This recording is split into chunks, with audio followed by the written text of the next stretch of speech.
kutanga nasi tukuchasa uchikanda nawo kumusha ngwana tuwatango shikubazika matuwa kuchota kuwazika kumondoro kwa Nyamweda village inonzi Nyamweda Chibamu village saka muri kusumuka nasi tukusumuka ndambonzwa hapa achita unge papa nemakakatano muchiti no chirikuitika kuti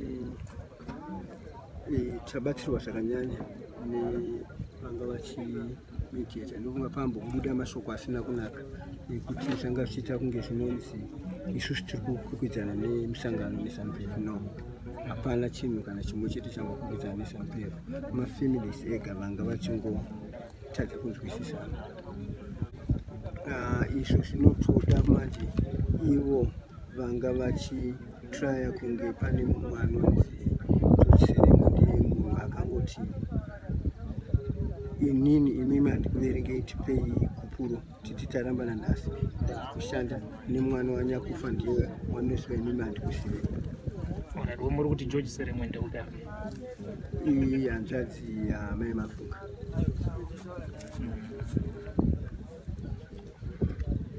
chikonzero chachiri chechiko angangoti parufu kuti tiparadzana wamira zvakatotishamisa takatomupindura tikati wewe mukoma wedu kana angatidana nemudzimai wake nguva yese mukoma wedu wafa vasina kurambana iwe wotiudza kuti chitipai kupuro nhasi watotishamisa kuti kwatiri hasati zvamboitika kuti zvikonde zvatoitika nhasi zvatirikunzwa kwazvo. Okay, sorry ini ndauya wangu akati naikumbira zita renyu rakazara inonzi Elvis Mafunga Chibamu.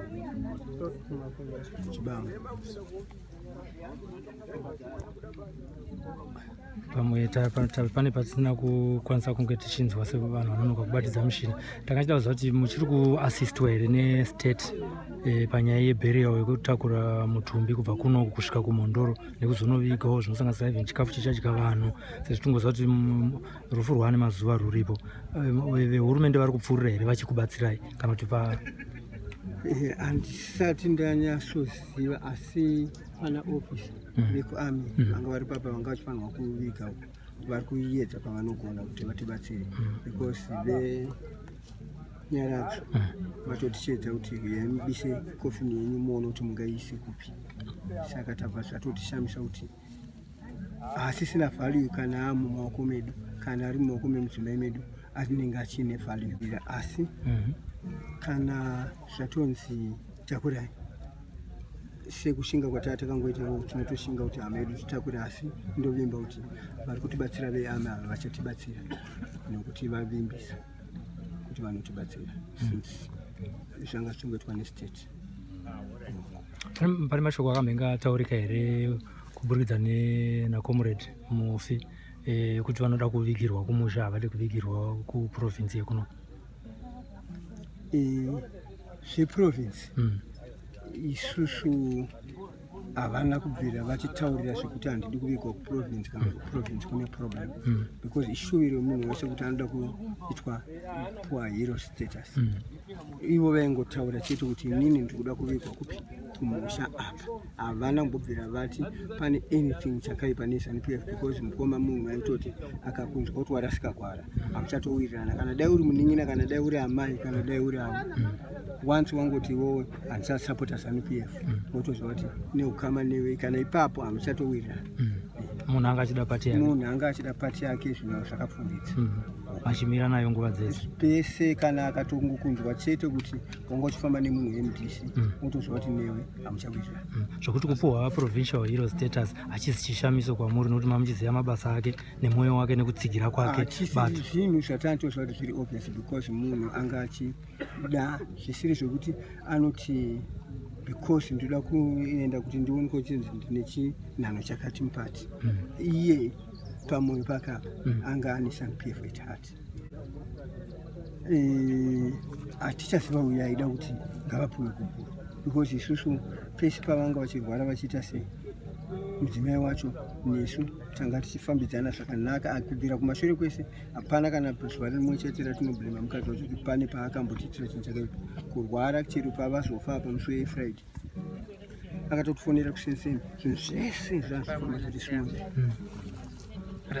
Ndiri kunzwisisa kuti pari kunzi vakashaya musipo.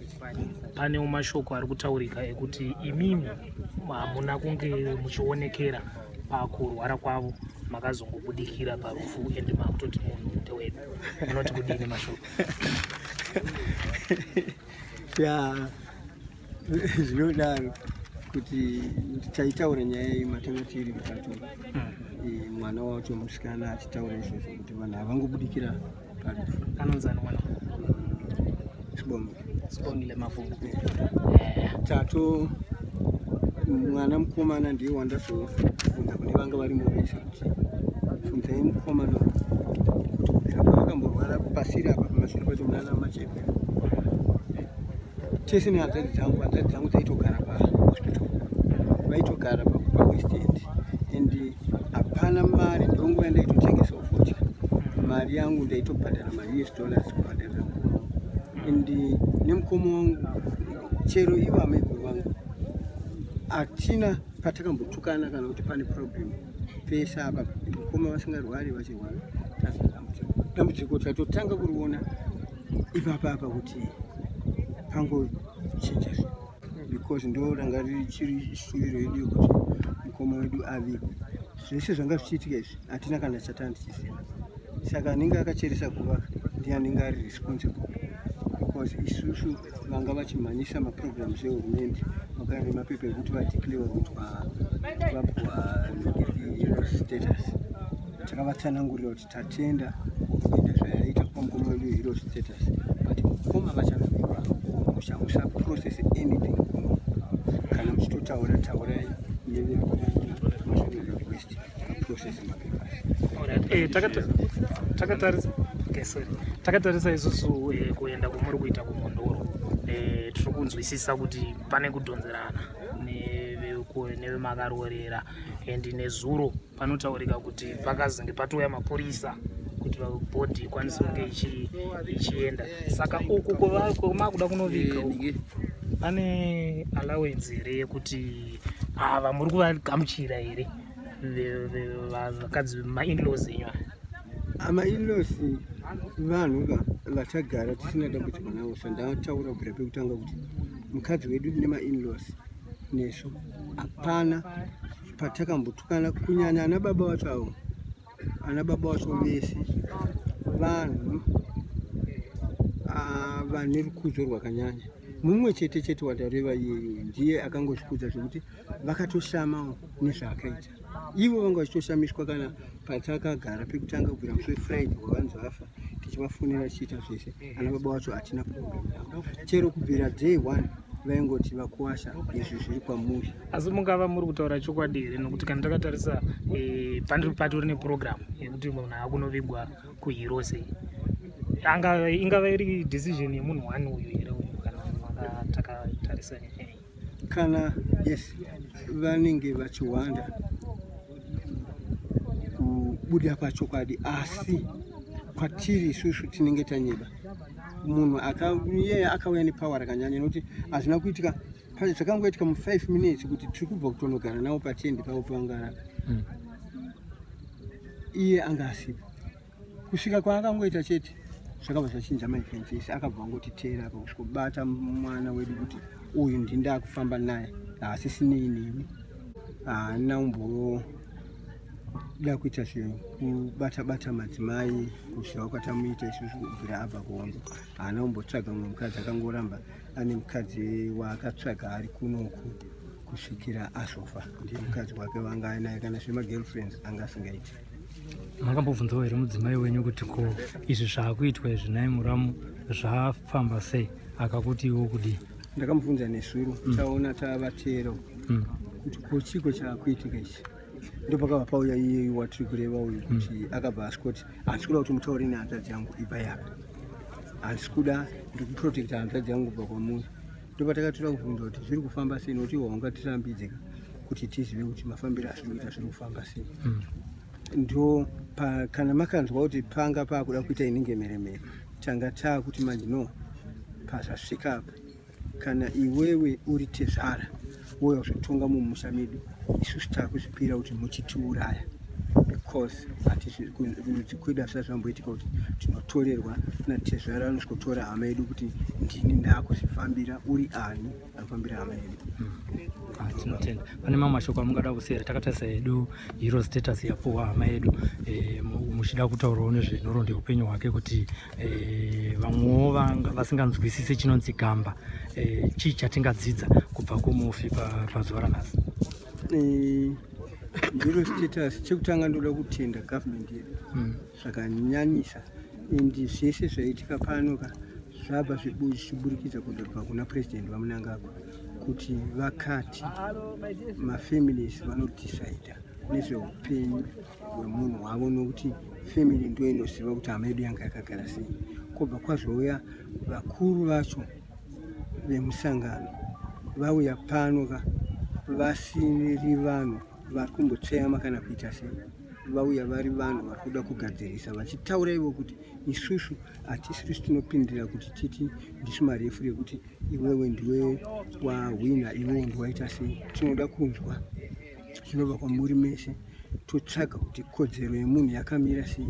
Kana taziva kuti kodzero yemunhu yakamira sei, ansa ndomba inobuda yega, hazisi munhu ndiye anoti zvakati ndo zvakati. Saka tinoona kuti utungamiriri hwedu wakamira zvakanaka chaizvo. Vakaramba vakadaro, nyika yacho inoenda gwara rakanaka. Tinotenda maita inenguva yenyu.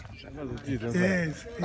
No. Isusu as a party, our policy, our position is very clear. It has always been clear from the word go. In fact, as a party, what we did was to try and get recognition. We applied for recognition for our fellow comrade, who we believe worked so tirelessly for this country, from the days when he was in the liberation struggle and up to the days when he left to join the police, and even after that he worked so hard for the party. So we felt he deserved some recognition. So as a party, what we did was to apply for that recognition. That's what the party would do ordinarily. And I'm glad, I would like to thank the President, His Excellency, President Idi Mnangagwa, for according us that hero status, according our fellow comrade that hero status, and the party as well. So that's as far as the party can go. And obviously, to come together, to be with the bereaved, to also, pay our ngekili to them. So that's what we've been doing. And also to offer support. As a party, we also offered a lot of support in terms of foodstuffs, in various forms. To bid farewell to our comrade. Then, but once you get the hero status, government takes over to a certain extent, because now it becomes a state-assisted funeral or state funeral. So that's what exactly happened.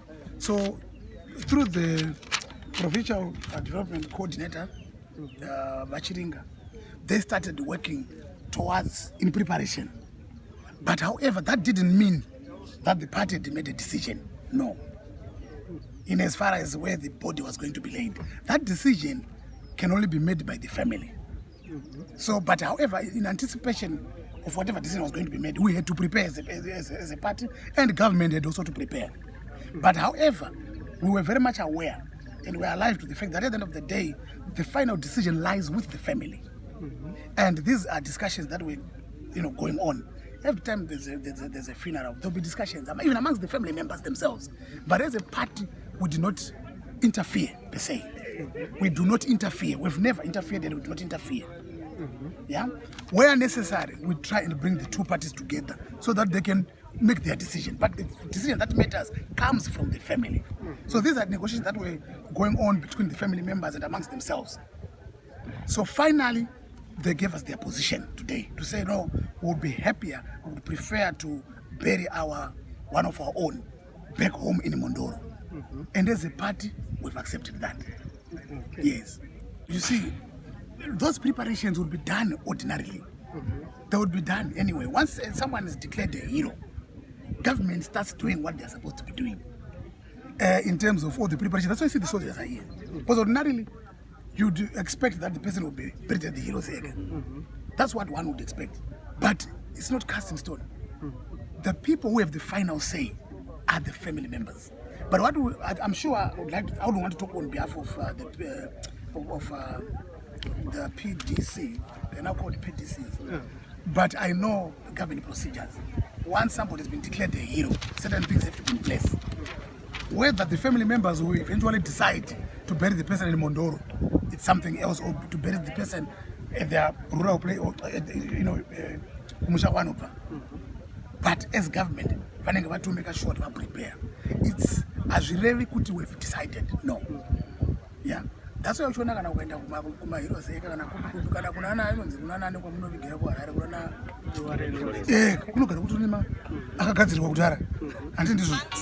but it's not like this. But decision, final decision, yes. And we were very clear on that one.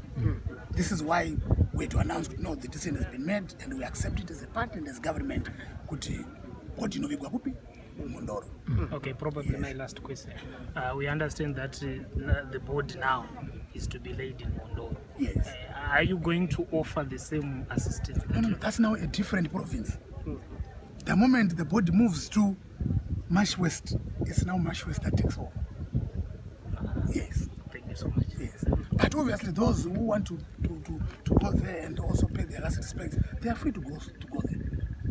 I know a lot of people who are going to accompany the board there. Yes. Because remember, this person has been declared a hero, a provincial hero. So regardless of where the board is going to be buried, he is still a hero, a provincial hero. So that status has been bestowed on him, and it doesn't change.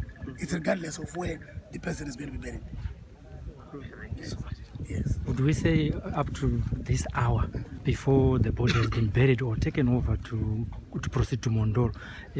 Since we did have a program in the morning which meant that he was going to be buried at the Heroes Acre with the procession going via Tendai Hall. Until up to now, no action has been taken on either side. Would we say there was some controversy in the between? No, remember, the decision has to be made by the family. As a part, we're just waiting for the final decision. Right. We had made the preparations because we had to. But at the end of the day, the decision is made by the family. So throughout the whole day, family members were discussing among themselves. Remember, it involves two families, from the wife's side and from the husband's side. So the families and even the children were also involved in the discussions. This was a family matter. So we were just on the sidelines waiting for the final decision. But whilst we were waiting, we had to prepare anyway, in case the decision goes this route. Yeah. So we're prepared for either decision because we know it for a fact. It's a fact that at the end of the day, the family has the final say. Comrade Martin was my namesake, and during the land reform program, the first land reform program, we were part of the Liberation Committee for Mashun and Central, me covering the legal side and them championing various takeover of land. And he was a very consistent man. Prior to, he was a senior officer in the police, and as a lawyer we used to engage. Comrade Mafunga and Kai Mafunga celebrated war veterans who were exemplary in their conduct and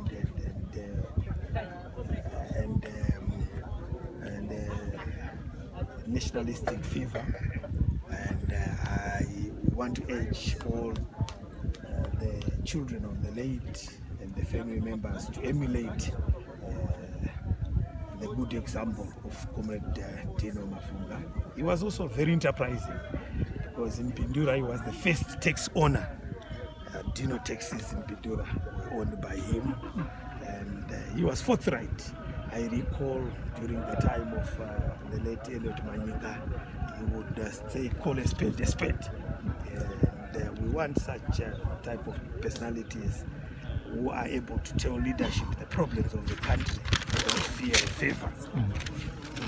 The problem we have in this country at the moment is people who lie to the senior leadership, to the president, to the Politburo. They don't expose issues and problems as they are. So such people are dangerous. they are counter-revolutionaries. True revolutionaries will tell you the problems that are facing the nation, the problems that are facing the people, and such was the character of Comrade Dominic Amafu.